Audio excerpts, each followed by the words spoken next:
Bismillahirrahmanirrahim. My dear student, Assalamu alaikum. Hope that you would be doing good. So today we are going to study the first topic from the Islamic community. Yesterday I gave you the brief sketch about the Islamic community, that how we need to understand this topic, that how we need to go through from the topics. So the first topic of today is about the companion of the Holy Prophet, peace be upon him. Okay, let's start. So basically Islamic community made of followers, the followers who were present in the time of the Holy Prophet, peace be upon him. There were two types of followers: the people who accepted Islam within Makkah, and later on they migrated from Makkah to Medina. They are known as Muhajireen. On the other hand, the people who accepted Islam from the Medina, Yasrib.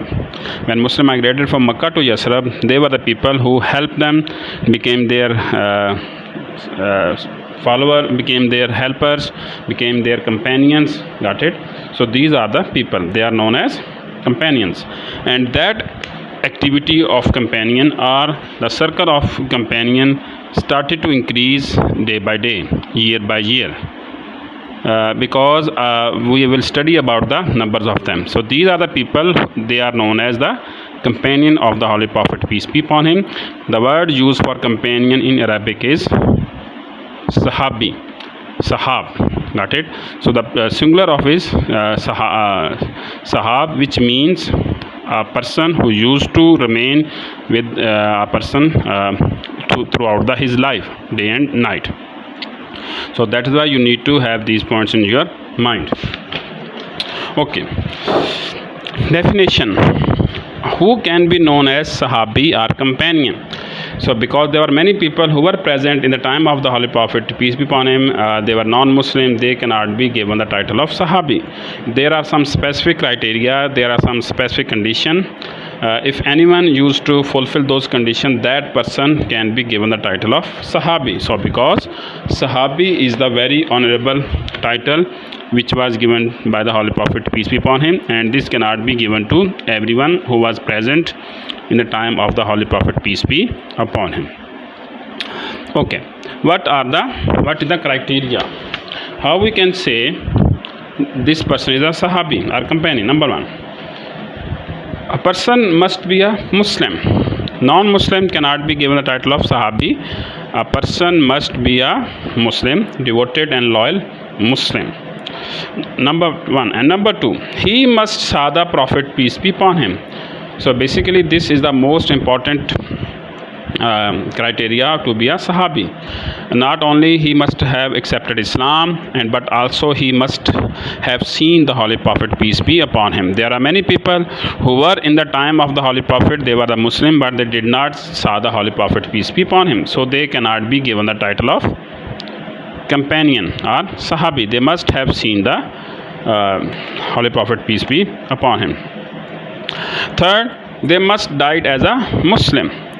They accepted Islam, they remain loyal and devoted throughout their life, and they must died as a Muslim. So these are the three basic criteria for a Sahabi. The person who are having these qualities, they can be known as Sahabi. Okay, Sahabi, actually when Holy Prophet started his preaching within the Makkah, there were few people who accepted Islam. Then they migrated from Makkah to Medina. There were few people actually who migrated from Makkah to Medina. But as time passed, the number of Sahaba, the number of companions started to increase year by year. For example, during the Battle of Badr in the second year of Hijrah, how many people actually were in the Battle of Badr from Muslim side? 313. Okay, then on the next year, during the Battle of Uhud, there were 700 in numbers, while during the Battle of Trench, there were 3,000 in number. Battle of Trench. Then during the conquest of Makkah, there were 10,000 in number. During the conquest Battle of Hunayn, there were 12,000 in number. During the expedition to Battle of Tabuk. During the Battle of Tabuk, there were 30,000 in number. While when Holy Prophet left this world, it is said there were 144,000 Muslims were over there. So the maximum number who were present at the time of the death of the Holy Prophet, they were 144,000. So all these people, they are given the title of Sahabi, and they were because they got some specific qualities in them. So what were the specific qualities of them? That was the criteria that how one can be a Sahabi. Now we are going to study about the qualities. That basically these people who were had a specific criteria in themselves, they got some specific qualities. For example, they were attached to the faith. Because of their faith in Allah Almighty and the Holy Prophet, peace be upon him, they were given honor by Allah Almighty. For example, Sura 49 verse number 7 used to describe this, that these people, they are having strong bond with Allah Almighty. They are having strong love of the Holy Prophet, peace be upon him, in their heart. Got it? Quality number 1. Quality number 2, they were brave. They were brave enough to fight for the sake of Islam. They were brave enough to jump into the battle without second thought. They were brave enough to face the lot of trouble or to face lot of enemies within the battlefield. Then it comes fearless. Fear cannot come to them. Fear cannot get close to them. Why? Because of their strong faith in Allah Almighty. They knew that if we died doing some positive activities, we will be forgiven by Allah Almighty. So that is why they are fearless. The person who have faith in Allah Almighty, they become fearless. This can also be true for the modern day time. They were strong. They were strong enough that they cannot be broken. Persecution, hunger, thirst, danger, nothing can break them. So they were strong not only from the inside as far as their heart is concerned, but also from the outside as far as the physical issues or physical persecution are concerned. So they were being given some specific things. And importantly, they also lived a simple and disciplined life, because Holy Prophet lived a simple life.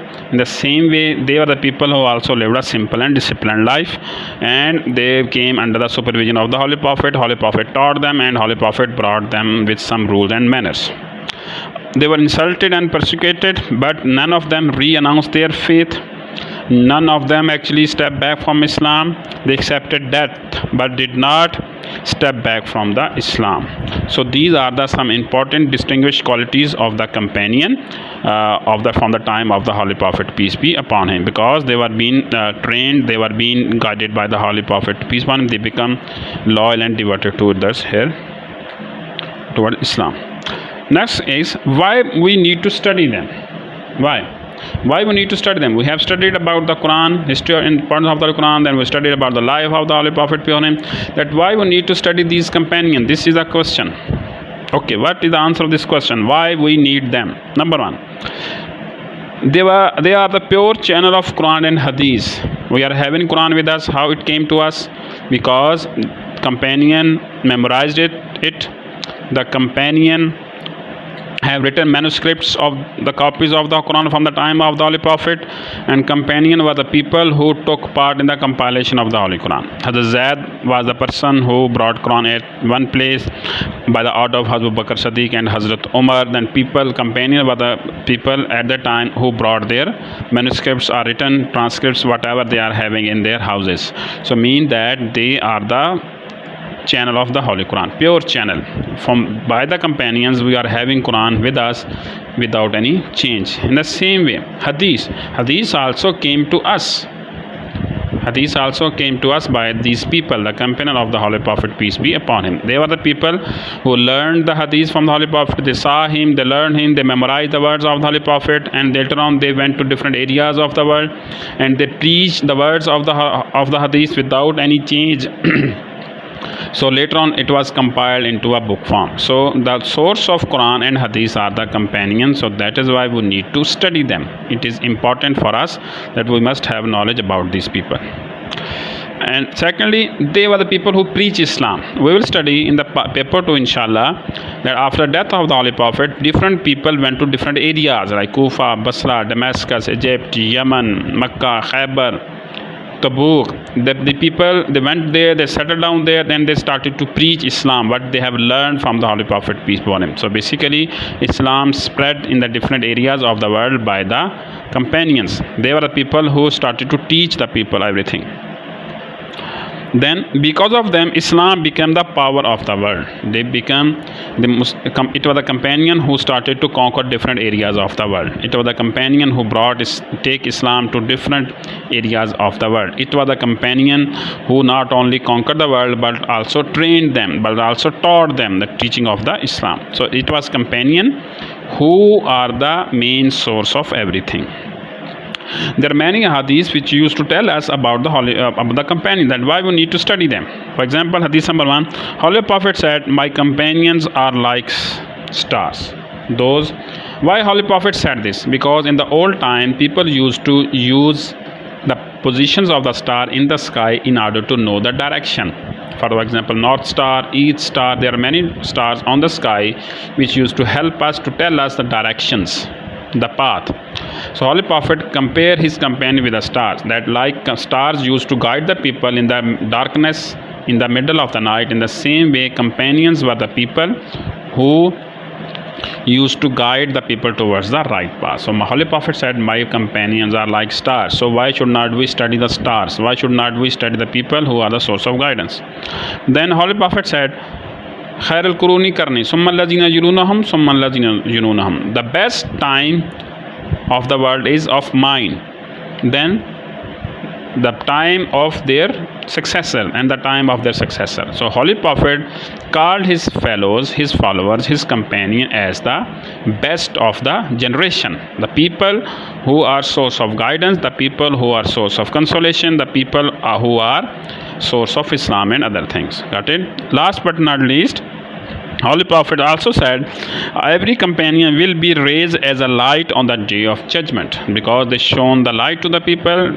The people who don't have faith in Allah Almighty, they are the source of light, guidance for the people. In the same way, Holy Prophet said that my companion will be raised as a light. So because of this, we need to study the companion of the Holy Prophet, peace be upon him. We must know them, we must study about them. This is how we can be a good Muslim. So tomorrow inshallah we are going to study about the 10 blessed companions. Until then, Allah Hafiz.